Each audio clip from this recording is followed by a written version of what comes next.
June 12, 1944. 0640 hours. Northern outskirts of Ortona, Italy. The morning fog clung to the shattered streets like a thin curtain. Smoke drifted from collapsed buildings. The sound of distant artillery rolled across the town in slow, heavy waves. Allied infantry moved through broken alleys and fractured walls, advancing one block at a time. Every street carried the same threat. Hidden German snipers watched every approach. The moment a helmet appeared in a window frame, a single shot ended another life. Corporal Thomas Miller moved with the 2nd Platoon of C Company. He carried his Lee Enfield rifle, but his eyes were focused not on the weapon, but on the geometry of the environment around him. The jagged angles of fallen stone. The hollow chambers left by gutted homes. The narrow gaps between walls that once formed stairways. He studied them with the instinct of a man who had spent years reading blueprints. Miller was 32 years old. Before the war he worked as an architect in London. His specialty was acoustic behavior inside large structures. He understood how sound traveled along corridors, how ceilings trapped vibration, and how certain materials absorbed or reflected noise. Urban fighting punished any lack of awareness. The German sniper teams used every advantage. They built nests inside concealed corners of destroyed homes. They mounted rifles through broken vents. They fired from positions so deep within the rubble that ordinary observation failed. Allied units responded with suppressive fire, but bullets alone could not strike what they could not see. The result was predictable. Casualties increased every day. Platoon leaders grew desperate. Standard doctrine offered no reliable method to locate the snipers without sacrificing men. Miller watched it happen. A private in his unit leaned around a blown-out doorway. A sharp crack echoed across the street. The private fell. The platoon froze. They scanned windows for movement. They saw nothing. The sniper had fired from a location hidden beyond normal sight lines. The platoon returned fire across the front walls of the buildings, but hit only brick and dust. After 10 minutes of wasted ammunition they retreated into cover. The sniper lived. This pattern repeated for days. German marksmen shaped the tempo of the fight. They pinned down Allied squads for hours. They forced units to detour into more dangerous routes. They shot medics quickly. They fired 2 shots and vanished deeper inside the ruins. Every counter-attempt failed. Commanders debated using mortars, but the risk of collapsing entire structures on civilians and friendly troops made it impossible. The infantry needed a precise method. They had none. Miller thought constantly about the problem. He remembered how architects used small sound tests to measure room depth. Even a simple hand clap could reveal surprising acoustic information. In cathedrals, a single sharp sound created long, distinctive echoes that helped identify structural features. In construction sites, striking certain surfaces revealed hollows behind walls. He wondered if the same idea could work in a war zone. He tested small sounds with his boot heel against stone. He listened to the responses. He tried again the next day. Few men noticed his experiments. Those who did assumed he was passing time. Everything changed when he found a piece of clay roof tile inside a collapsed home. It was red, heavy, and hard. When tapped against stone it produced a clean, sharp crack that carried through the air without muting. Miller tested it immediately. The echo returned in distinct layers. He recognized those layers. They matched patterns he studied during his civilian work. Hard surfaces produced fast reflections. Hollow spaces produced softer delays. He realized that this tile could be used to map sound in the ruined streets. It gave him a tool to treat the battlefield like an acoustic chamber. He approached his sergeant with the idea. The sergeant frowned and shook his head. He told Miller that the platoon needed rifles, not noise tests. He ordered Miller to stop wasting time. Miller accepted the order but continued practicing when he could. He tapped the tile inside ruined corridors. He counted the milliseconds between the initial crack and the returning echo. He compared it to the size of the room. His knowledge of structural design guided his predictions. He began identifying hollow pockets inside rubble piles. He identified concealed rooms inside partially collapsed buildings. His confidence grew. On the 5th day of fighting, casualties mounted again. 2 more men fell to a sniper they could not locate. The platoon waited behind a broken stone archway. A lieutenant from battalion headquarters joined them. He wanted results. He asked the sergeant why the sniper had not been neutralized. The sergeant explained that they lacked a view of the nest. The lieutenant grew frustrated. Miller stepped forward. He requested permission to use his tile echo test. He explained the concept quickly. The lieutenant stared at him for a long moment. He had lost 3 men that morning. He allowed Miller one attempt. Miller moved into the street slowly. He stayed low. He held the clay tile in his left hand. He tapped it once against the nearest wall. The crack echoed down the alley and returned in multiple layers. Miller listened carefully. He moved 10 feet forward. He tapped the tile again. New echoes returned. He compared the differences. He identified a narrowing corridor of reflected sound. This corridor pointed toward a collapsed structure on the north side. The rubble pile looked ordinary, but the echoes indicated a hollow cavity behind it. A sniper could hide inside that cavity with a clear line of fire on the street. Miller returned to the platoon. He pointed directly at the rubble mound. He stated that the sniper was inside. The sergeant doubted him. The lieutenant considered the risks. He ordered a 2-man patrol to approach. The patrol advanced slowly with rifles ready. They reached the pile. They paused. One man lifted a loose board. A German marksman lay inside, rifle pointed toward the street. The patrol fired first. The sniper died instantly. The platoon stared at Miller in silence. His tile test had revealed the nest when nothing else worked. The first success changed the way the platoon viewed Miller. Soldiers who once laughed at his tapping now watched him with interest. The sergeant remained skeptical, but he could not deny that Miller had identified a position that no one else detected. The lieutenant wrote a short report for headquarters. He described Miller's method as an acoustic mapping technique using debris from the environment. The higher officers did not respond, but the report spread informally among nearby companies. Men began asking Miller how the test worked. He explained that the echoes revealed hollow spaces that often served as sniper hides. He told them that irregular acoustic returns usually meant man-made gaps inside rubble. His understanding of building materials guided his interpretation.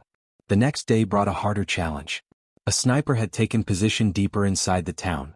This marksman operated with more discipline. He fired only once every hour. He changed positions frequently. He selected angles that exploited long corridors left by destroyed homes. Allied patrols attempted to flank him but were stopped by booby traps. A squad from another company lost 2 men trying to clear a position they believed housed the sniper. They found nothing. The sniper fired again 30 minutes later from a different angle. Miller heard the reports. He understood the danger. Snipers who moved after every shot created layered uncertainty. They forced units to resolve the same problem repeatedly. The lieutenant called Miller forward. He ordered him to try the echo test again. The sergeant advised against wasting time. The lieutenant insisted. Miller began at the last known firing point. He examined the geometry of the alley. He marked the angle from which the bullet came by inspecting the chipped stone. The impact suggested a position at least 80 meters away. He moved along the corridor, tapping the tile at regular intervals. Each echo returned with long, decaying trails that indicated larger interior cavities nearby. He divided the reflections into 3 categories. First, reflections from nearby stone. Secondary, reflections from mid-level surfaces. Tertiary, reflections from deep hollows inside the ruins. He advanced 20 meters. The tertiary echo patterns shifted. They grew sharper. This meant he was approaching a hollow chamber closer to the street. Snipers favored such positions because they created a stable firing nest shielded from debris. Miller continued until the echoes sharpened into a narrow signature. He stopped. He tapped the tile again. The third echo returned in a distinct way. It sounded like a small chamber backed by thick stone. This narrowed his search. He pointed to a building that had collapsed in a V shape. The entryway was blocked by rubble. A small corner opening remained visible. The sergeant dismissed it. He claimed it was too shallow for a sniper. Miller disagreed. The echo indicated a deeper pocket that was not visible from the street. The lieutenant ordered a careful approach. A 3-man team advanced. They climbed the rubble slowly. The first soldier reached the corner and signaled that the opening extended further inward. He crawled inside. Seconds later he shouted that the space opened into a hidden room. The sniper was gone, but fresh brass casings were on the floor. The room had been used within the last hour. The platoon did not celebrate. They knew the sniper would fire again. They repositioned. They waited. When the next shot came, the sound arrived from a different location, but Miller recognized an important detail. The tonal quality of the shot indicated that the sniper fired through a narrow slit. Such slits altered resonance. Miller listened closely. He compared the echo of the shot with known patterns. He believed the sniper had moved into a reinforced window frame within a partially intact structure. He moved again with his tile. He advanced carefully, tapping the tile against stone. The echoes returned in staggered intervals. He identified a rectangular cavity hidden behind a collapsed second floor.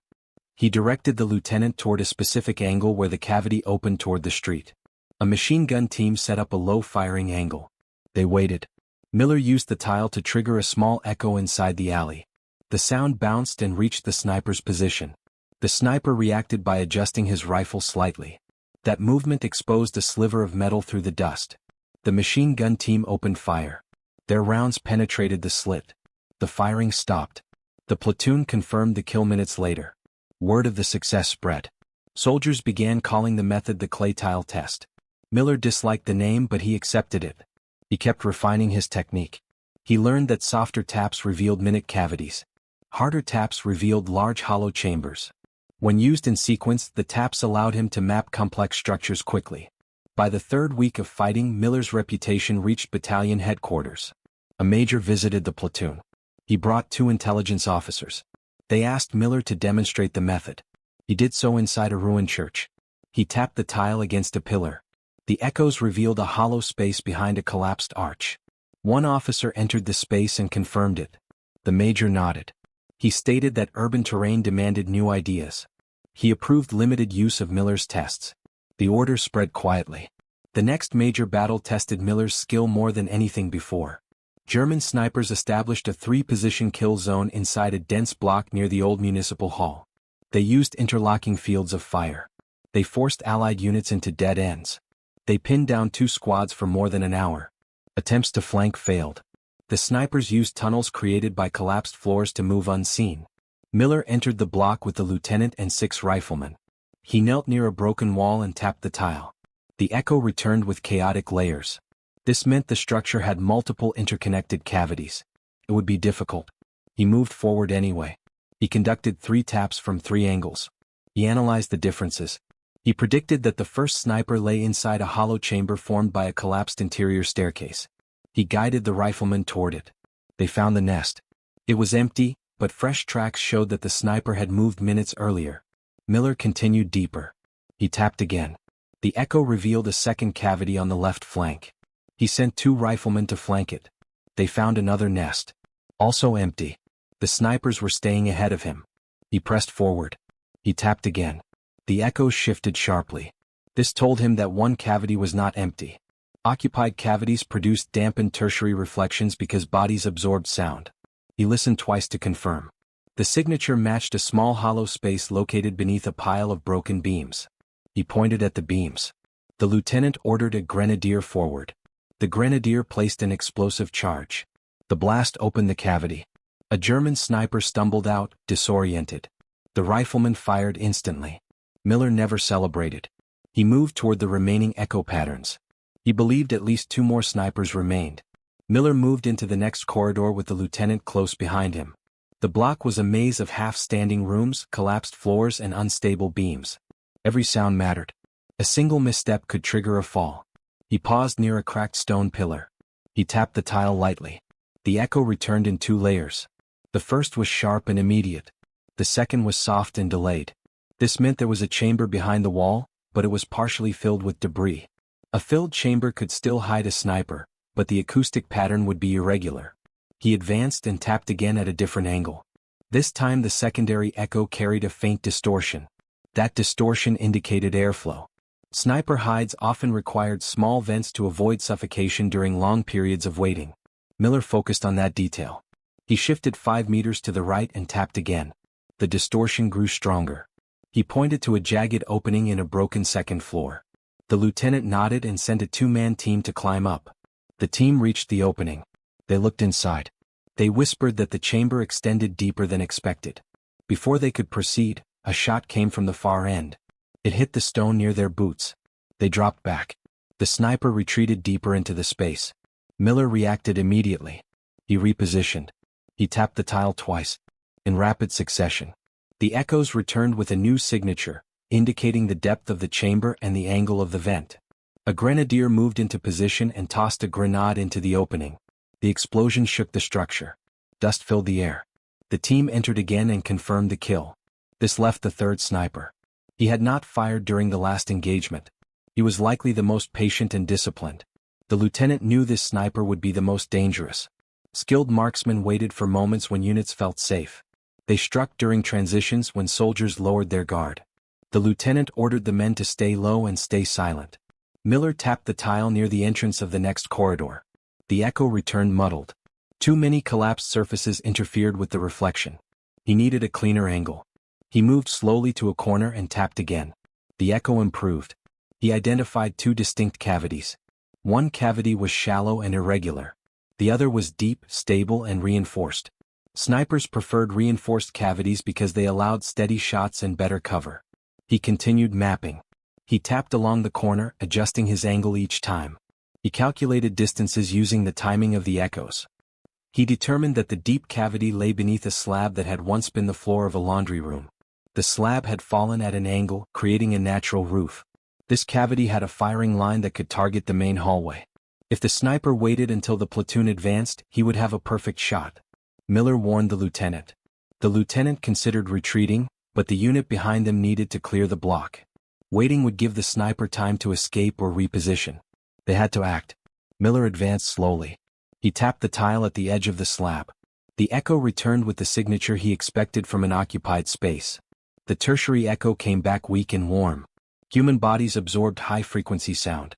Few soldiers knew this. Miller recognized it instantly. He pointed to the slab. The lieutenant ordered silence. A rifleman prepared to crawl toward the firing line. Miller stopped him. Crawling would expose the rifleman's silhouette to the cavity. Instead, Miller instructed a different approach. He directed the men to create a distraction by tapping metal debris near the opposite wall. The echo would trick the sniper into adjusting his line of fire. A private lifted a metal rod and struck a broken pipe. The sharp clang echoed across the hallway. The sound bounced toward the cavity. Miller watched closely. The sniper shifted. The movement caused a faint disturbance in the echo. That disturbance helped Miller confirm the depth of the sniper's angle. With the sniper momentarily misaligned, the lieutenant ordered a rifleman to flank the slab. The rifleman crawled around the side where the sniper had no direct angle. He reached the corner. He positioned his rifle. He fired 3 shots into the cavity. A sharp cry followed. The men advanced and found the sniper dead. 3 snipers in one block. All neutralized. None had been located by standard methods. Miller's tile echo test had guided every engagement. The platoon gathered behind a stable wall to rest. The men were exhausted. Their nerves shook. Miller sat down and studied the clay tile. A crack had begun to form across its edge. It would not last forever. The lieutenant joined him. He asked how many more snipers the method could expose. Miller told him that it depended on the structure of the terrain. The test worked best in dense urban ruins where cavities formed naturally. In open fields or forests it would be useless. The lieutenant nodded. He said that urban battles would continue as they moved north. He predicted that Miller's method would save many lives. Miller did not respond. He only held the tile and wondered how many buildings would collapse before he found the next echo chamber. By the end of June, the unit fought through several more towns. German snipers remained active along every route. Miller's method became a quiet habit among the platoon. When entering new streets, soldiers asked Miller to tap walls before advancing. He would identify hidden pockets or dead ends that could hide gunmen. The method did not always reveal an enemy, but it often showed spaces that required caution. The platoon adjusted their entry angles accordingly. Casualties dropped. One engagement became a turning point. Near the village of San Leonardo, a German sniper team set a trap. They fired from a false position to lure Allied troops into a kill zone. When the platoon advanced, a second sniper opened fire from a concealed nest behind a collapsed chimney. The first shot missed. The second grazed a sergeant. The men retreated into cover. Miller stepped forward. He studied the angles. He recognized that the first sniper had fired from a location with an unusually bright echo. This meant the shot came from a narrow, stone-lined slit.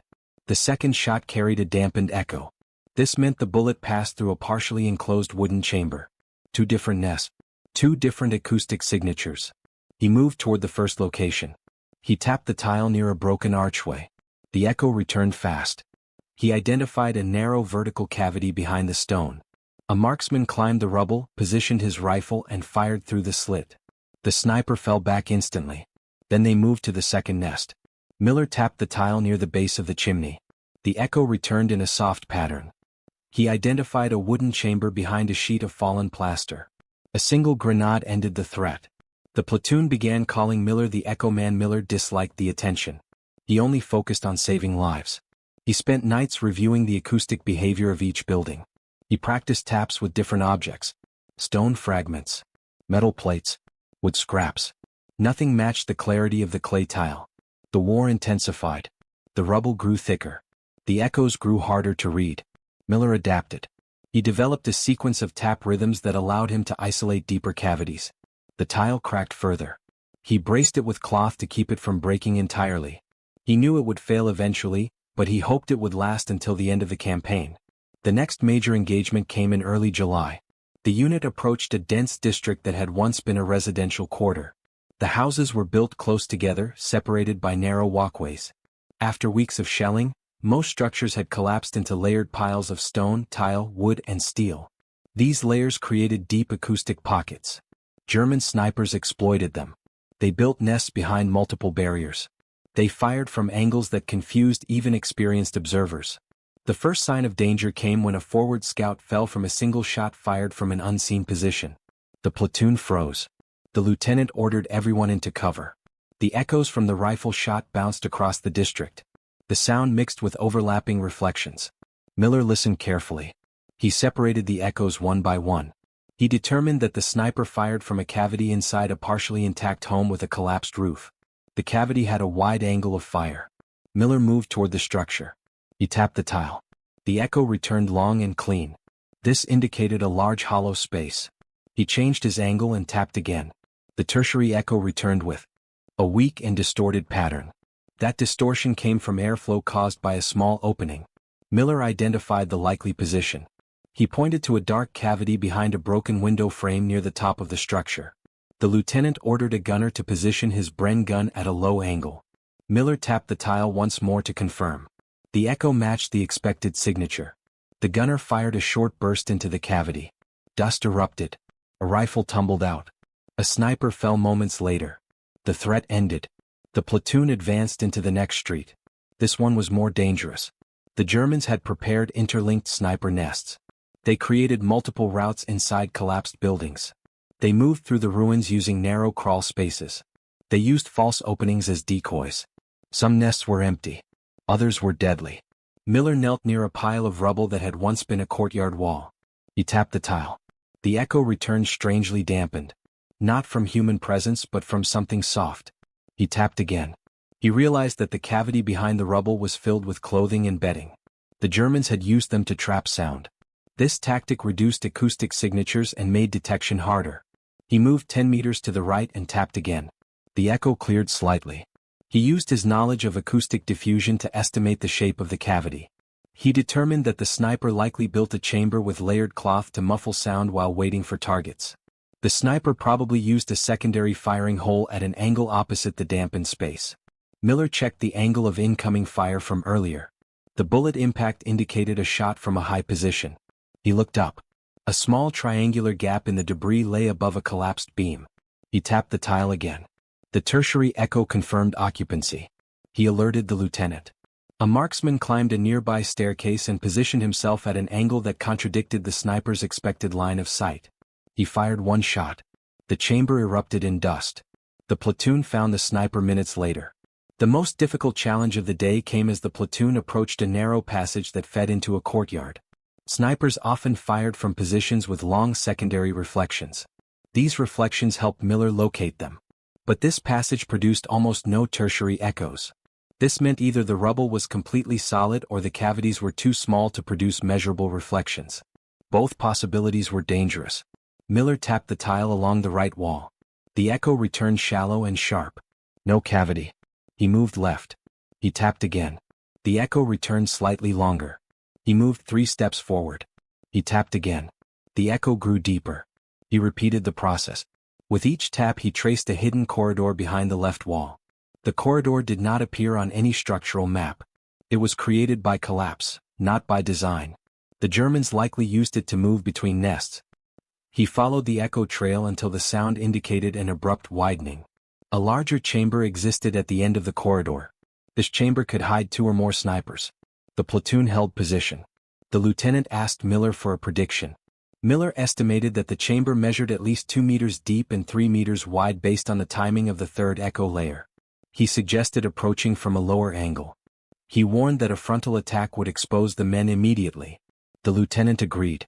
He sent 2 soldiers to take a lower path through the debris. They approached the chamber from beneath. One soldier climbed a beam and peered inside. He spotted a sniper cleaning his rifle. He signaled the team. They neutralized the target silently. But there was movement deeper inside the chamber. A second sniper pulled back.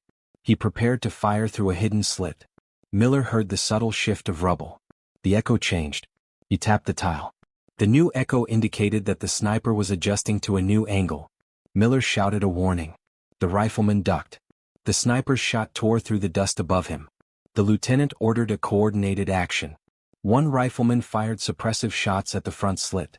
Another soldier threw a grenade into the chamber from the lower angle.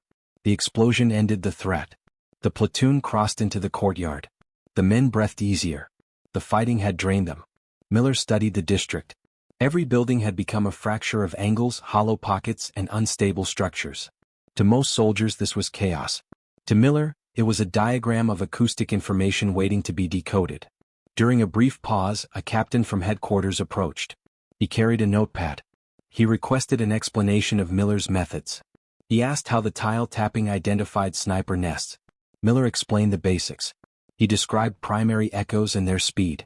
He described secondary reflections. He described tertiary echoes from deeper cavities. He described how human presence changed the sound. The captain wrote everything down. He asked if the method could be standardized. Miller responded that each building produced unique patterns. The method required experience and spatial understanding. Could not be taught quickly. The captain left with his notes. The lieutenant approached Miller. He told him that the officers might try to formalize the method. Miller said he did not care about credit. He only wanted to protect the platoon. The lieutenant nodded. He told Miller that the method had already saved more lives than any rifle in the company. The day ended with another small engagement.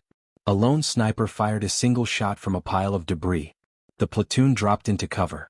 Miller stepped forward with his tile. He tapped 3 times. The tertiary echo returned with a faint, delayed warmth. Human presence. He directed the men to an angled approach. They advanced. They found the sniper hiding behind 2 stacked beams. The threat ended quickly. Miller returned to the platoon and sat down. He examined his tile. The crack grew wider. It would break soon. He had no replacement. He worried that once the tile failed, the platoon would lose their advantage. He knew that every tap brought it closer to breaking. Still he continued. July continued with heavy fighting as the unit pushed through the northeastern edge of the Italian town.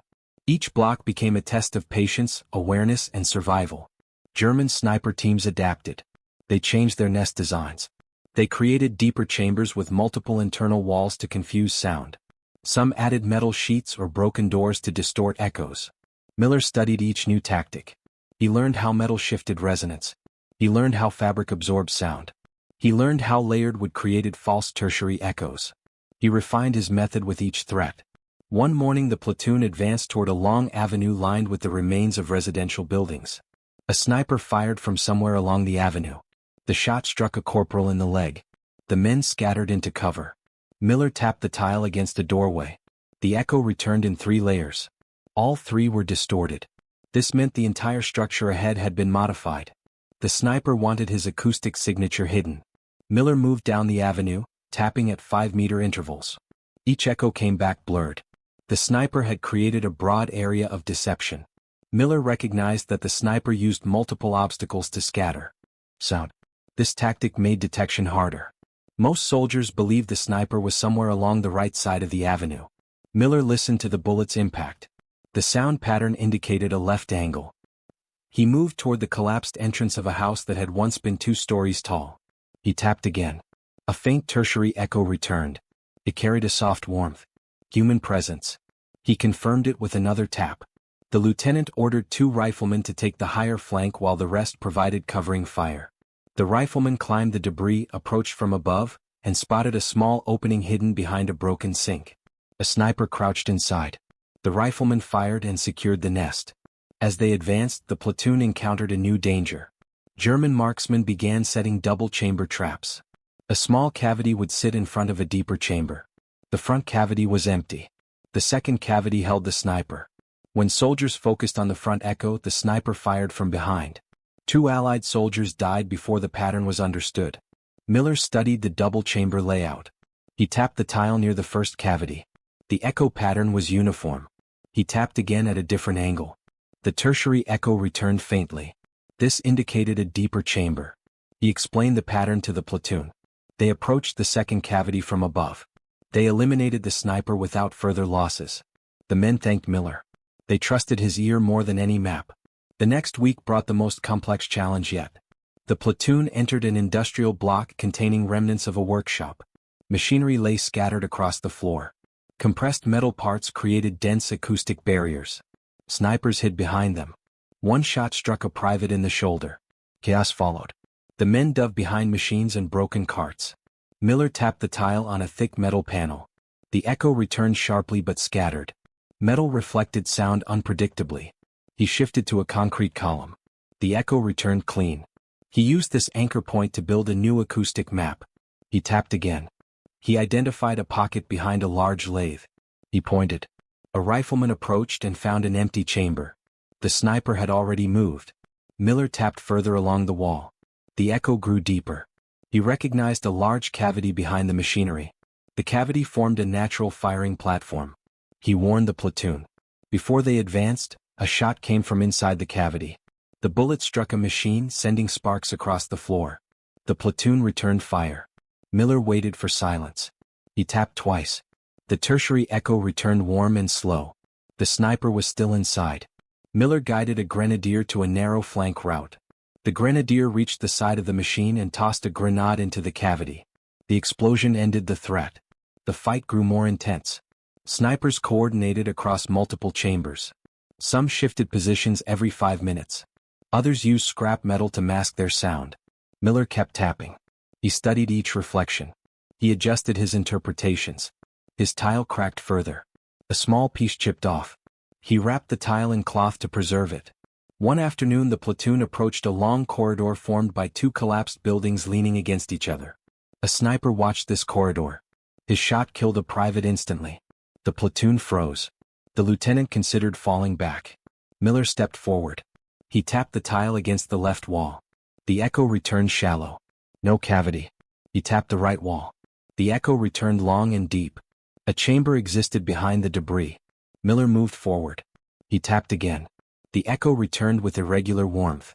The sniper was inside. The lieutenant ordered the platoon to shift position. Miller advanced 5 more meters. He tapped at a lower angle. The echo confirmed that the chamber had a downward opening. Snipers often use such openings to fire from prone positions. A marksman climbed a beam to approach from above.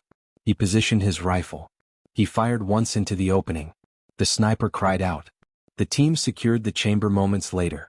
The platoon reached the end of the corridor. Before they could advance further, 2 shots rang out in quick succession. Both missed. The sound indicated 2 snipers firing from coordinated positions. Miller tapped twice. The echo returned in overlapping layers. This meant the snipers had created 2 separate cavities close together. Miller separated the echoes by tapping at different angles. He identified which cavity held which sniper by the warmth of the reflection. He pointed to the left cavity. The sergeant led a flank team. They advanced and eliminated the sniper. Miller tapped again. The tertiary echo from the right cavity returned stronger. The remaining sniper shifted after the first kill. The lieutenant ordered a suppressive burst. The sniper ducked. A grenadier tossed a grenade into the cavity. The explosion ended the last threat. Miller sat down after the engagement. His tile cracked completely. It split into 2 pieces. He held both halves. He knew it had reached the end of its life. The men watched him quietly. They understood the significance. That tile had saved dozens of lives. It had guided the platoon through every block. The lieutenant approached. He told Miller that a supply runner found more clay tiles in a ruined home. Miller checked them. None matched the hardness or resonance of his original tile. The lieutenant suggested trying anyway. Miller agreed. He kept 2 tiles that produced the clearest tones. They were not perfect, but they would have to work. The campaign continued. The snipers adapted. But Miller's method adapted as well. He became faster at reading echoes. He learned how to compensate for weaker tiles. He developed a tapping sequence that maximized sound clarity. By late July, the platoon had saved more men than any unit in the sector. Officers from nearby companies asked for Miller's help. Some wanted to learn the technique. Others wanted him to personally identify nests. He assisted when possible. He told them that the method required understanding of spatial geometry and material resonance. Few understood. Most relied on him directly. Miller's reputation reached division headquarters. A colonel sent a request for a demonstration. Miller traveled to a safe block. He demonstrated his tapping method inside a partially destroyed administrative building. The colonel asked how accurate the method was. Miller responded that the method was not perfect. It depended on environmental factors. But when used carefully, it provided valuable intelligence. The colonel approved continued use. August arrived with heavier resistance. German units fell back toward fortified positions while leaving skilled snipers behind to slow the Allied advance. These snipers operated in pairs or trios. They used deeper chambers and more advanced concealment. They built layered nests with angled barriers that absorbed sound. The battlefield became an acoustic puzzle more complex than anything Miller had faced. The platoon entered another ruined district. The rubble formed narrow funnels that forced soldiers into predictable paths. A sniper fired immediately and struck a private near the shoulder. The platoon scattered. Miller moved to the nearest wall. He tapped the tile. The echo returned in 4 layers. Each layer indicated a different chamber depth. This meant the building ahead contained multiple nested cavities. He tapped again at a higher angle. The echo shifted. One of the chambers produced a warm, soft return. That return meant human presence. He pointed to the structure with certainty. The lieutenant sent a team to approach from the flank. They moved slowly along the rubble ridge, reached the opening, and eliminated the sniper. Seconds later, another shot came from deeper inside the block. This shot carried a sharper acoustic signature. It passed through 2 narrow openings before striking a stone surface. Miller listened. He tapped. The echo returned tight and compressed. This meant the shot originated from a narrow slit inside a reinforced cavity. Miller moved along the wall. He tapped at measured intervals. The echo sharpened. He identified the correct angle. He pointed to a hole in a fractured stone pillar. A marksman positioned himself and fired through the slit. A German rifle clattered to the ground. The team confirmed the kill. But there was a third sniper. This one was different. He fired no shot. He remained silent. Silent snipers were the hardest to find. They waited for hours. They struck when soldiers believed the area was secure. The lieutenant ordered the platoon to hold. Miller stepped deeper into the district. He tapped the tile lightly. The echo returned flat. The building ahead was fully collapsed. He moved 3 meters to the right and tapped again. A faint tertiary echo returned. It was soft, almost hidden. He tapped again. The echo warmed slightly. He recognized the pattern. Someone was inside a small cavity behind 2 layers of debris. He motioned for silence. He shifted left and tapped again. The echo indicated the cavity was angled upward. He informed the lieutenant. The lieutenant sent a small team to climb the debris. They moved slowly, staying low. They approached the cavity from above. They positioned their rifles. They fired 3 shots. The sniper never reacted. The chamber collapsed after the engagement. When the platoon inspected it, they found the sniper had been preparing to fire from a slit that covered the entire hallway. The platoon advanced again. They reached a broad courtyard formed by 3 collapsed buildings. This courtyard became their greatest test. 2 snipers operated from opposite sides. They used overlapping fields of fire. Their shots came in perfect coordination. They pinned the platoon behind a low wall. 2 men were hit within minutes. Another man attempted to crawl to safety, but the snipers tracked him and forced him back. The lieutenant knew they were trapped. Miller knelt behind the wall. He tapped the tile twice. The echo returned chaotic. Too many surfaces interfered. He tapped from a different angle. The echo separated into 2 distinct tertiary layers. Each layer corresponded to 1 sniper. He shifted 2 meters right and tapped again. One of the echoes grew warmer. He found the nearest sniper. He pointed to a collapsed balcony. The lieutenant nodded. The platoon created a distraction by tossing a stone across the courtyard. The sniper shifted. Miller heard the change immediately. He tapped again. The echo confirmed that the nearer sniper moved slightly. A marksman positioned himself at the abandoned stairwell. He fired into the cavity. The sniper fell. But the second sniper remained. This one repositioned after his partner was killed. His shot hit the top of the wall and showered dust on the platoon. Miller listened closely. He tapped the tile softly. The tertiary echo returned faint and thin. This meant the sniper was inside a narrow cavity. The cavity likely extended downward. Downward chambers created positional advantage because soldiers rarely checked below eye level. He moved along the right side of the courtyard. He tapped at low angles. The echo grew stronger. He followed it. He reached a fractured wooden beam. He tapped again. The sound returned warm and delayed. The sniper was directly below the beam. The lieutenant ordered a grenadier forward. The grenadier crawled to the beam. He placed a grenade inside the gap. The explosion ended the final threat. Silence settled over the courtyard. The men exhaled for the first time in minutes. Miller sat down. He examined the tile. It remained intact after the engagement. He felt relief. He knew the campaign was almost over. But he also knew that the snipers would continue fighting until the last street was secured. Over the next days the platoon advanced north. Sniper attacks grew less frequent. German forces withdrew to stronger defensive lines. The unit cleared remaining districts with fewer losses. The lieutenant often credited Miller's echo test for their survival. Commanders from nearby companies requested his assistance. He helped where he could. He explained that his method was not magic. It required patience, practice, and understanding of building behavior. When the fighting ended in late summer, Miller returned to the rear for rest. A captain from headquarters met with him. He asked for a detailed report on the echo test. Miller wrote everything he could. He described the properties of clay tile. He described the behavior of sound inside rubble. He described the patterns associated with human presence. The captain filed the report with division headquarters. No formal doctrine was created. The method remained unofficial. But word of it moved through the ranks. Miller returned to his unit weeks later. The platoon welcomed him. They knew what he had done for them. They knew how many men he had saved. They knew that without the echo test the casualty count would have been far higher. When the war ended, Miller returned to London. He resumed his architectural work. He specialized in analyzing acoustic behavior in damaged structures. Few people knew about his wartime method. He rarely mentioned it. He believed that the men who survived were the real legacy of the method. The war moved on. New weapons emerged. New doctrines developed. But in Italy, soldiers remembered the man who tapped a piece of clay tile against stone and located threats that no one else could find. Years later, surviving veterans spoke of him. They described moments when the echo test saved entire squads. They described the way he listened to the rubble like a blueprint. They described how his civilian skill became a battlefield tool. Miller himself kept the original cracked tile on a shelf in his workshop. He never used it again. It stayed there as a reminder of the lives he saved and the men he fought beside. His story remained largely unknown outside those who witnessed it. But among the soldiers who survived the Italian campaign, the name Thomas Miller carried weight. They remembered the architect who turned sound into a weapon.